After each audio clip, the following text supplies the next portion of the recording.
எண்ணத்தில் நலமிருந்தால் எல்லாம் சிறக்கும். ஜோதிடர் பொய்க்கெல்லாம் ஜோதிடம் பொய்க்காது. கேது கேது கேதுவை அனைவரும் ஞானக்காரகன் என்று அழைக்கிறார்கள். ஆனால் சார், ஞானக்காரகன் என்பதை விட ஒழுக்கக்காரகன் என்று அழைக்கலாம். ஏனென்றால் நவநாகரிக காலத்திற்கு நாம் முனிவர்கள் அல்ல. ஞானம் கிடைப்பதற்கு நமக்கு தேவையானது, வாழ்க்கைக்கு தேவையானது ஒழுக்கமே. ஆகையால் அவரை ஒழுக்கக்காரகன் என்றே அழைக்கலாம். மற்றும் ஆன்மீகம் இவருடைய தசாபுத்தி காலங்களில், அதாவது சாமியை நான் கும்பிட மாட்டேன், நான் கோயில் பக்கமே போக மாட்டேன் அப்படின்னு சொல்கிறவங்க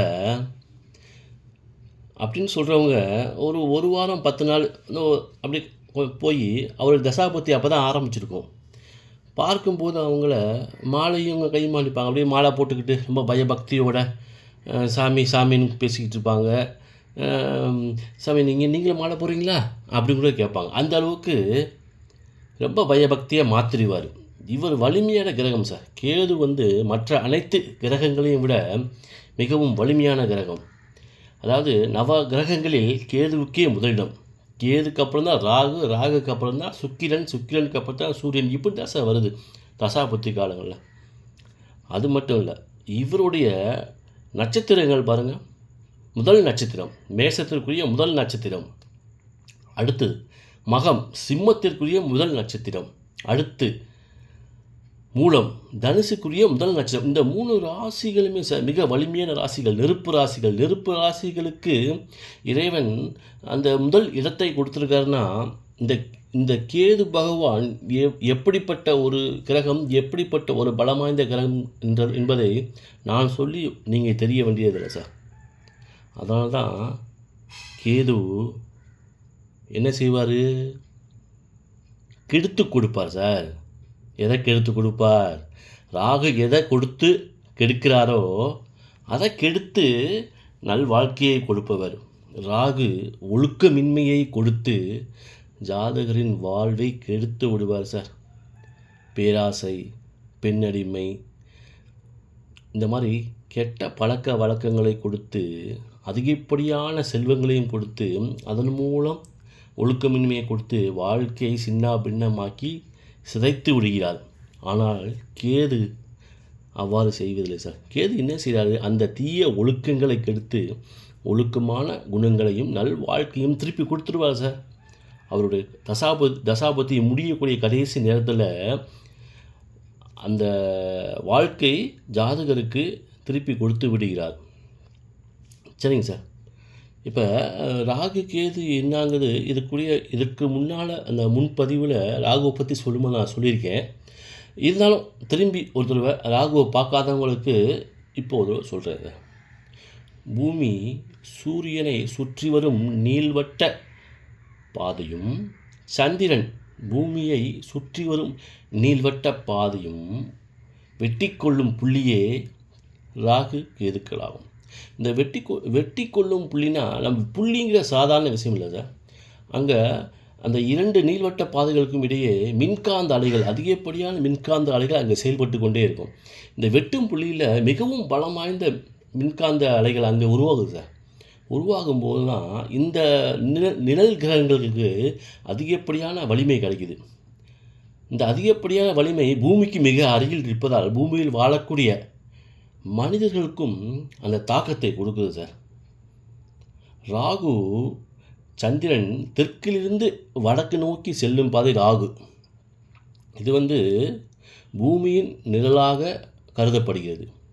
வடக்கிலிருந்து தெற்கு நோக்கி செல்லும் பாதை கேதுன்னு சொல்லிக்குவோம் சார். இது சந்திரன் நிழல் என்று சொல்கிறார்கள். ஓகே, இப்போ நம்ம அந்த உடல் காரகம் சிலவற்றை பார்ப்போம் சார். அவருடைய காரகத்தை கொஞ்சம் தெரிஞ்சுக்குவோம். எல்லாத்தையும் தெரிஞ்சுக்க முடியாது, அதுக்கு நேரமும் பத்தாது. கொஞ்சம் நமக்கு தேவையானது கொஞ்சம் தெரிஞ்சுக்குவோம். கேது உடல் காரகம். உடல் காரகத்தில் அவர் குடல் சம்பந்தப்பட்ட, அதாவது சிறுகுடல், பெருங்குடல், அந்த குடல் சம்பந்தப்பட்ட உறுப்புகளுக்கு அவர் காரணமாக இருக்கார் சார். இதனால தான் அவர் அல்சருக்கும் காரணமாக இருக்கார். அல்சர் போன்ற நோய்களுக்கும் கேது காரணமாகிறார் சார். மேலும் மருந்துகள் அனைத்திற்கும் கேது காரணமாகிறார். விஷங்கள் அனைத்திற்கும் ராகு எவ்வாறு காரணமாகிறாரோ மருந்துகள் அனைத்திற்கும் கேது காரணமாகிறார் சார். ரகசியமான நடவடிக்கைகளுக்கு கேது காரணமாகிறார். ரகசியமான உறுப்புகளுக்கு கேது காரணமாகிறார். ரகசியமான நோய்களுக்கும் கேது காரணமாகிறார். இவன் சார் உறவுகளை துண்டித்து விடுதல். ஏன்னா துண்டித்து விட்டால் தானே அவருக்கு அந்த அந்த பக்குவத்தை கொடுக்க முடியும், அந்த ஞானத்தை கொடுக்க முடியும். பிரித்து விடுதல் மற்றும் கோர்ட் வழக்கு போன்ற அனைத்திற்கும் கேது காரணமாகிறார். அடிப்பார் சார், ஈவு இறக்கம் பார்க்காம அடிப்பார். அப்போ தானே திருந்துவ நீ, அப்போ தானே திருந்துவ. இல்லை எங்கே திருந்த முடியுமா? இந்த கலியுகத்தில் ஒரு மனிதனை திருத்துவது என்பது சாதாரண விஷயமா சார்? அது திருத்தவே முடியாது. மனிதனை எவ்வாறு திருத்த வேண்டும், அதுக்குத்தான் நம்முடைய முன்னோர்கள் அதாவது நம்முடைய முன்னோர்கள் இந்த கேதுவை கேதுவுக்கு பலம் கொடுத்து அந்த கேதுவை முதல் இடத்துல வச்சுருக்காங்க. மேலும் இவர் மோட்சக்காரகன் என்றும் அழைக்கப்படுகிறார். அதாவது மோட்சக்காரன் என்ன சார்? இந்த உடலையும் உயிரையும் பிரித்து மோட்சத்தை கொடுப்பதால் மோட்சக்காரகன் என்று அழைக்கப்படுகிறார். இதனால தான் ஜாதக கட்டத்தில் 12ஆம் இடத்தில் இருக்கும் கேதுவை மோட்சக்காரன் என்றும் மறுபிறவி இல்லை என்றும் சொல்வார்கள் சார். ஏன்னா 12ஆம் பிறவி என்பது நம்முடைய வாழ்க்கையின் இறுதி கட்டம். அந்த நேரத்தில் நம் செய்யும் புண்ணியங்கள் அனைத்தும் நமக்கு சாதகமாக செயல்பட்டு அடுத்த பிறவி இல்லாமல் செய்துவிடும். அது மட்டும் இல்லை சார், கேது தாய் வழி, தகப்பன் வழி, பாட்டிகளை குறிக்கக்கூடியது. பாட்டிகள் அனைத்தும், அதாவது கேதுனாலே அந்த பெண் சம்பந்தப்பட்ட பாட்டிகள் முன்னோர்கள் அனைத்தையும் கேது தான் குறிக்கிறார். ஒரு ஜாதகத்தில் 5ஆம் இடத்துல கேது இருந்துச்சுன்னா சார் உங்களுக்கு பொம்பளை பிள்ளை இருக்குது சார், பொன் குழந்தை பிறக்கும் கண்டிப்பாக. ராகு இருந்துச்சுன்னா ஆண் குழந்தை பிறக்கும். கேது இருந்தால் பிள்ளை பிறக்காதுங்கிறது அப்பட்டமான பொய்.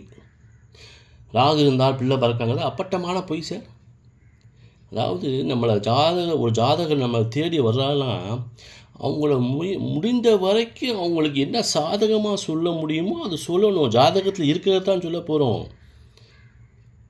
ஒரு மனிதருக்கு ஒரு ஜோதிடம் பற்றிய அறிவு கிடைக்குது அப்படின்னா அது இறைவனுடைய நமக்கு கிடைத்த மிகப்பெரிய பொக்கிஷம் சார். அதை தவறான வழியில் யூஸ் பண்ணக்கூடாது.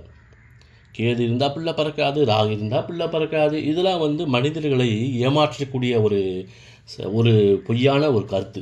கேது இருந்தால் கண்டிப்பாக குழந்தை பிறக்கும், பொம்பளை பிள்ளைகளை அதிகமாக பிறக்கும். ராகு இருக்கா அங்கே ஆம்பளை பிள்ளையை பிறக்கும் சார். இதுதான் சார் உண்மை.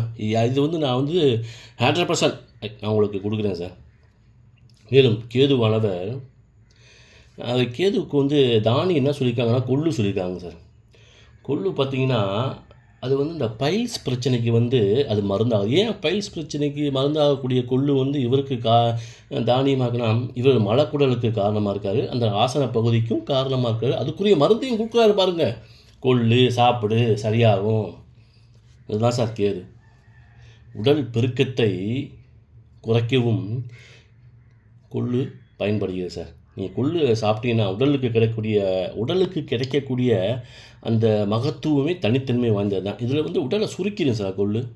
அந்த கேதுவின் காரகமே அதானே, சுருக்கிறது தான். உடலை சுருக்கி விடுகிறது. ராசிகளில் வரிசைக்கும் கேதுவுக்கே முதலிடம் சொல்லியிருக்கேன். நட்சத்திரத்துக்கு முதலிடம். இவர் சார் ஜாதகரை ஆன்மீக பற்றை கொடுத்து இல்லற வாழ்வின் நாட்டத்தை குறைத்து தனிமைப்படுத்தி விடுகிறார். தனிமைப்படுத்தினாலும் ஜாதகருக்கு தேவையான ஒழுக்கத்தையும் ஆன்மீகத்தையும் கொடுத்து ஜாதகரை தெளிவுபடுத்துகிறார் என்று கூறலாம். இந்த காலகட்டங்களில் ஒருவருக்கு இப்போ தான் சார், அதாவது இந்த ஒரு பொண்ணுக்கோ பையனுக்கோ வரன் பார்க்குறாங்க அப்படின்னா அந்த காலகட்டங்கள் கேது திசை நடக்கும்போது பார்த்தாங்கன்னா சர்வசாதாரணமாக அவ்வளோ ஈஸியாக கிடைக்காது வரன். அப்படியே கிடைச்சாலும் அந்த ஜாதகர் ரொம்ப இல்லற வாழ்வில் அதிகப்படியாக நாட்டத்தை செலுத்த முடியாது. இது அந்த தன்மையை கொடுத்து விடுவார். ஜாதகர் அவராக செய்ய மாட்டார், அந்த சூழ்நிலையை ஜாதகருக்கு தந்துடுவார் சார். அப்படிப்பட்ட சூழ்நிலை இவங்க என்ன ஆகும், இவங்க என்ன எப்படி செய்கிறாரு, இந்த அம்மாலாம் எப்படி செய்யுது, ஒதுங்கியே போகுதே அப்படின்னு 2 பேருக்கும் இடையில் அந்த மனக்கசப்பு வர ஆரம்பிக்கும் சார். இதுதான் சார் அது ஏன் அந்த அந்த அந்த கேது திசையில் வந்து இப்படி நடக்குது அப்படின்னா, அந்த அவருக்கு கொடுக்கப்பட்ட பொறுப்பு என்னன்னா, மனிதருக்கு தேவையான அந்த ஒழுக்கத்தை கற்றுக் கொடுக்க வேண்டும் என்பது தான் அந்த கேதுவுக்கு கொடுக்கக்கூடிய பொறுப்பு. அதனால தான் அதுக்கு முதலிடம் கொடுத்துருக்காங்க சார். மனிதர்களுக்கு மிக முக்கியமான ஒன்று ஒழுக்கம். ஒழுக்கம், ஒழுக்கம், ஒழுக்கம். இது இல்லைன்னா அந்த உலகமே சீரழிஞ்சு சின்ன பின்னமாயிரும்னா, கேதுவுக்கு அங்கே முதலிடம் கொடுத்து, நீ ஒழுக்கத்தை கற்றுக்க, அதுக்கப்புறம் நான் உனக்கு வாழ்க்கையை தரேன். கேது தசை முடிஞ்சோன்னா சுக்கிர தசை வரும். ராகு தசை முடிஞ்சோன்னா குரு தசை வரும். பார்த்தீங்களா சார்? இதுதான் இறைவனுடைய பாதை. எப்போவுமே ஒழுக்கத்துக்கு முக்கியத்துவம் கொடுத்தோம்னா நம்ம வாழ்க்கை வந்து செழிப்பாக இருக்கும் சார்.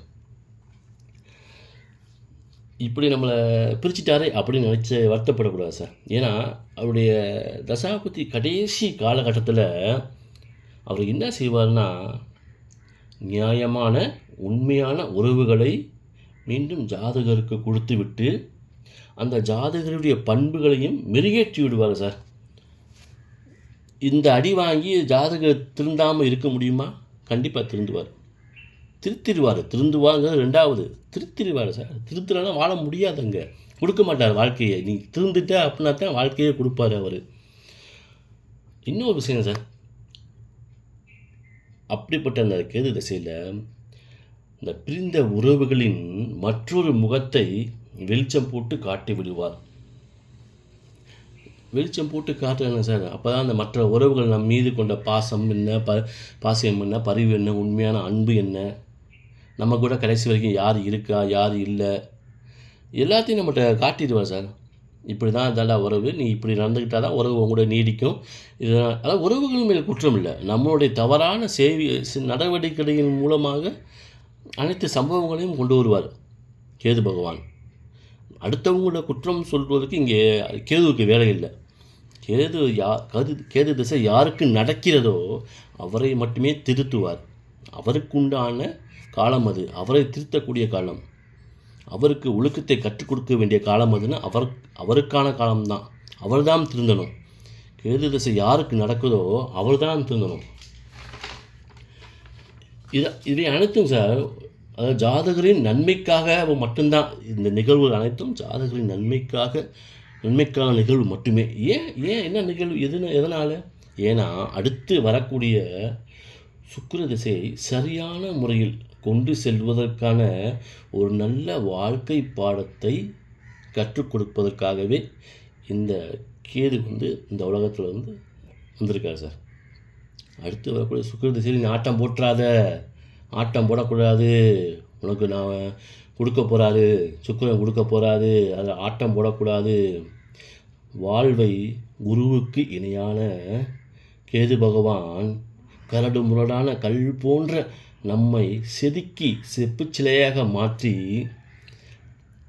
நம்மை தூற்றிய மனிதர்களின் வாயால் புகழ் பாடவும் காரணமாகிறார் கேது பகவான் என்று கூறி விடைபெறுவது உங்கள் ராஜ ஜோதிடர் ஆதி. மீண்டும் அடுத்த பதிவில் சந்திப்போம். நன்றி, வணக்கம்.